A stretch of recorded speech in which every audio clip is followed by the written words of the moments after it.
UPSC की journey में किन किन बातों का विशेष ध्यान देना होता है। तो दोस्त बहुत बहुत स्वागत है आपका और बधाइयाँ।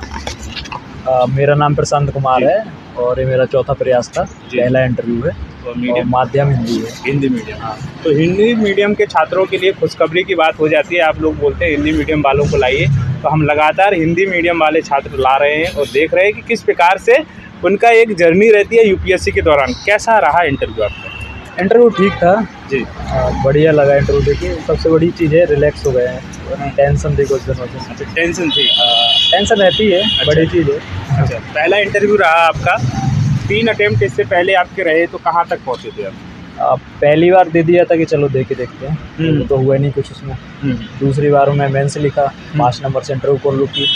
तीसरी बार में फिर मेरा प्री 1 नंबर से रुक गया। अच्छा, और चौथा था, इस बार इंटरव्यू तक पहुँचे। अच्छा अच्छा अच्छा। ऑप्शनल क्या बता रहे हैं? हिंदी लिटरेचर, हिंदी साहित्य आपका ऑप्शनल है। तो ये बताइए, प्री की जो तैयारी होती है, प्री में आपने ऐसी क्या कमियां देखी थी और इस बार क्या किया है कि आपका प्री तो पहले भी हुआ है, 2 बार फाइनल तक हो पाया, क्या क्या किया इस बार, क्या प्री में 3-4 चीज़ें याद रखनी है। सबसे पहले तो सभी लोग बताते हैं कि पीवाईक्यू बहुत अच्छे से करने हैं। पीवाईक्यू के साथ साथ जो उसमें ऑप्शंस होते हैं उसको गूगल पर एक बार सर्च करो, उसके बारे में नोट्स बना लो अच्छे से, उनका अच्छे से रिवीजन करो। जब पीवाईक्यू हो जाए तो अगर मन करे तो टेस्ट सीरीज लगा लो प्रैक्टिस के लिए, वो कर सकते हैं। तीसरी चीज़ है कि सोर्स लिमिटेड रखना है। जैसे अगर हम पॉलिटी पढ़ते हैं तो लक्ष्मीकांत ही रख लो, पढ़ को मत ज़्यादा। लक्ष्मीकांत ठीक है। अगर इतिहास में एनसीईआरटी पढ़ी, एनसीईआरटी पढ़ लो। जी। कोचिंग के नोट्स पढ़े, कोचिंग के नोट्स ही पढ़ो। जी, दोनों मिक्स मत करो, उससे क्या है तो चीज़ें ज़्यादा हो जाती हैं और रिवीजन में समस्या आती है, भटकाव होता है। अच्छा। तो सोर्स बहुत ज़्यादा लिमिटेड रखना है, सभी बताते हैं। करंट अफेयर के लिए कोई एक मैगजीन ले लो। मैगजीन अगर नहीं फॉलो कर पाते हैं तो कोई एक यूट्यूब पे किसी का चैनल पकड़ लो और बढ़िया से डेली फॉलो करो उसको, रिवीजन ज़्यादा से ज़्यादा करो और टेंशन फ्री होके जाओ। अच्छा, एनसीईआरटी का क्या कैसा कहेंगे? एनसीईआरटी को बहुत ज़रूरी बताते हैं छात्रों के लिए। एनसीईआरटी जैसे एक तो ज्योग्राफी में काफ़ी इम्पोर्टेंट है कि ज्योग्राफी में क्या है कि UPSC line by line question बना देती है। और इतिहास के लिए एनसीईआरटी 2 सब्जेक्ट के लिए आप पढ़ सकते हैं, ये मस्ट है इनके लिए, बाकी आप छोड़ सकते हैं। अच्छा अच्छा, हाँ। अच्छा, ऑप्शनल की कैसे तैयारी कर रहे थे आप? ऑप्शनल में जैसे दृष्टि कोचिंग है तो वो कराती है बढ़िया से, विकास सर का लेक्चर लिए सारे। और जो नोट्स थे विकास सर के जो, तो उससे क्या किया कि अपने छोटे छोटे नोट्स बना लिए कि आखिरी टाइम पे रिवीजन के लिए बहुत कम समय रहता है, तो हम उनको 2-3 दिन में रिवीजन कर सकें। तो वही है कि छोटे छोटे नोट्स बनाने हैं, उनका बार बार रिवीजन करना है और ज़्यादा से ज़्यादा आंसर राइटिंग प्रैक्टिस करनी है मैथ्स के लिए। अच्छा, सीसेट में बहुत सारी समस्याएं होती हैं छात्रों के लिए, प्री निकालना काफ़ी चैलेंजिंग हो जाता है, तो इसके लिए आप क्या कहना चाहेंगे? सीसेट की रणनीति क्या है? मेरा मैथ का बैकग्राउंड रहा है तो मुझे ऐसी समस्या नहीं आती है। हो जाता है। लेकिन जैसे सीसेट की है हिंदी माध्यम के बच्चों के लिए बहुत समझ की, जीएस में तो उनके 100 115 नंबर आते हैं, सीसेट में फेल कर जाते हैं। तो इसके लिए ये कर सकते हैं कि 2 चीज़ कर सकते हैं। एक तो कॉम्प्रिहेंशन पे अच्छी पकड़ बना लेनी है, तो कॉम्प्रिहेंशन में केवल पीवाईक्यू करना है, ठीक है। तो उससे एक अंदाज़ा लग जाता है कि किस तरीके की कॉम्प्रिहेंशन आती है। हाँ, और दूसरी चीज़ क्या है कि मैथमेटिक्स या रीजनिंग जो हम करते हैं मेन पेपर में, तो उसमें हमें क्वेश्चन में फंसना नहीं है। अगर कोई क्वेश्चन नहीं आ रहा है, हमने 1 मिनट का समय दिया है, तो कई बार ईगो पे बात आ जाती है, मैथ वालों के लिए खास कर है कि नहीं मैं तो करके ही छोड़ूंगा, तो फिर वो हो जाता है, पेपर नहीं होता। लेकिन हाँ, तो अच्छा, हाँ, सवाल तो हो जाता है लेकिन टाइम ही नहीं बचता, फिर बाद में टाइम लिमिटेड होता है। अच्छा, तो अगर क्वेश्चन में फंसे तो क्वेश्चन को छोड़ दो, 1 मिनट का समय दो, दूसरे क्वेश्चन पे जंप करो। सबसे बड़ी चीज़ है कि अगर आप 27 कॉम्प्रिहेंशन कर देते हैं तो आपको 22 से 23 मैथमेटिक्स और रीजनिंग के करने होते हैं, तो आप सेलेक्टेड करने हैं क्योंकि इसमें एक्यूरेसी अच्छी रहती है। अगर आप 23 में 20 भी सही कर गए तो उतने में हो जाता है कि तो सेलेक्टेड करने हैं, टाइम ज़्यादा वेस्ट नहीं करना है, 2 चीज़ों के ऊपर काम करो, इतने सही है। कितने अटेम्प्ट किए थे आपने फर्स्ट पेपर में और सीसेट में? फर्स्ट पेपर में इस बार मैंने, जैसे मेरा 24 में 1 नंबर से रुका था, उस बार मैं 80 के आसपास किए थे।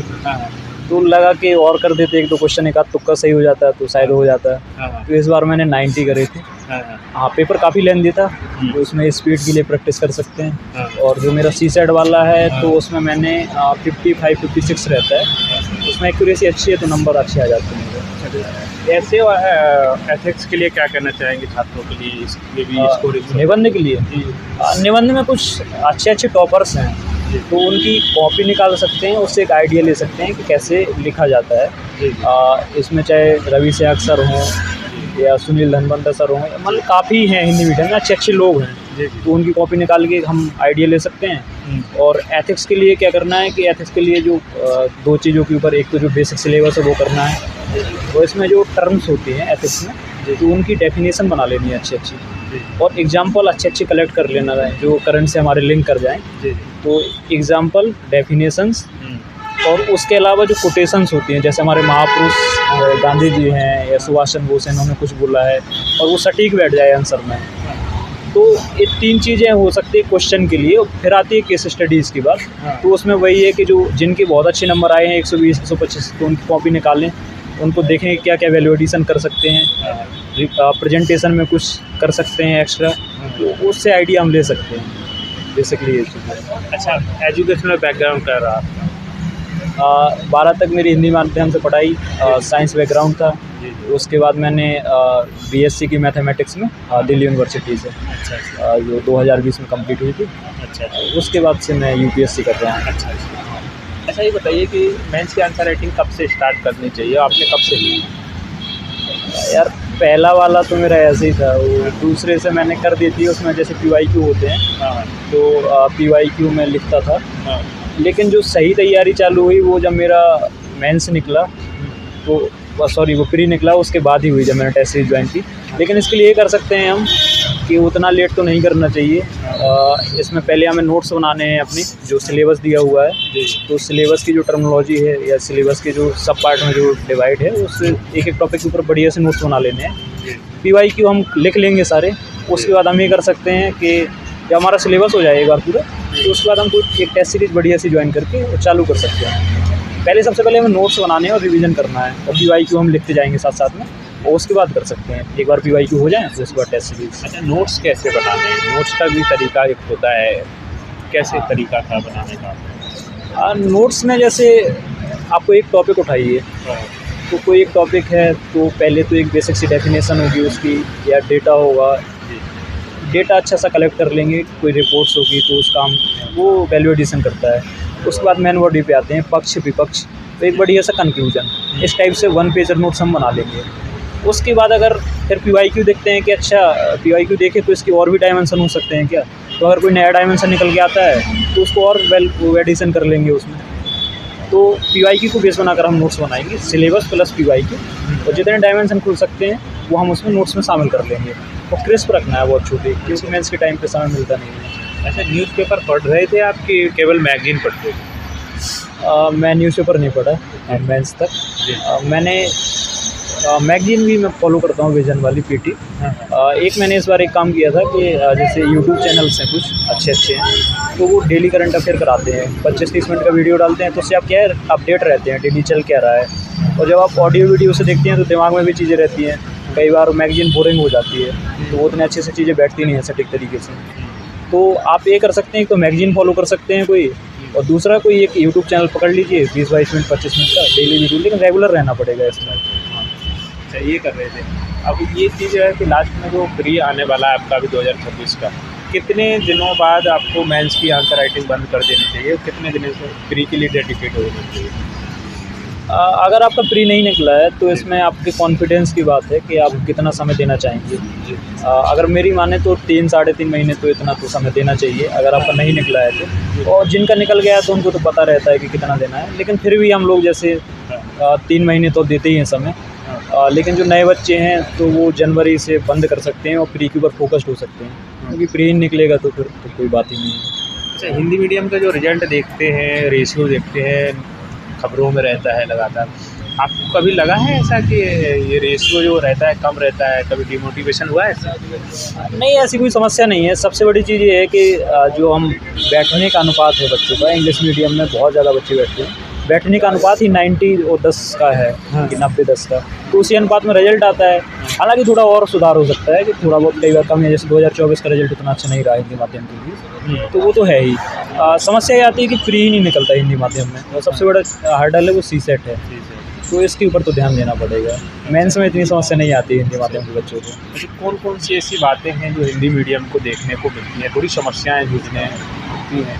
क्या कहना चाहेंगे, कौन कौन सी चीज़ों को आपने देखा है ऐसा? एक समस्या ये है कि बच्चे इन्फ्लुएंस बहुत ज़्यादा जल्दी हो जाते हैं कि हमारे भैया हैं, इन्होंने बोल दिया, हम पॉलिटी में लक्ष्मीकांत पढ़ रहे थे, भैया ने बोला टी टी वासु पढ़नी है, लक्ष्मीकांत हटा दी, टी टी वासु पढ़ने लगे।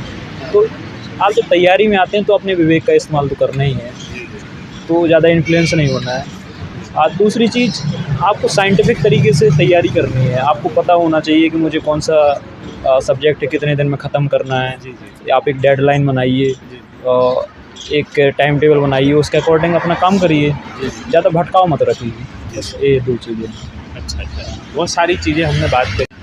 क्या अनुभव रहा आपका पूरी जर्नी के दौरान, क्या कहना चाहते हैं? अनुभव तो बढ़िया है, बढ़िया से पढ़ाई करें, अच्छी मेहनत करें, अनुशासन बना के अच्छे से तैयारी करें और ज़्यादा लोड मत लें कि नहीं होगा तो कोई समस्या नहीं है। मेहनत, अपना काम क्या है, मेहनत कर सकते हैं, मेहनत बढ़िया से करो।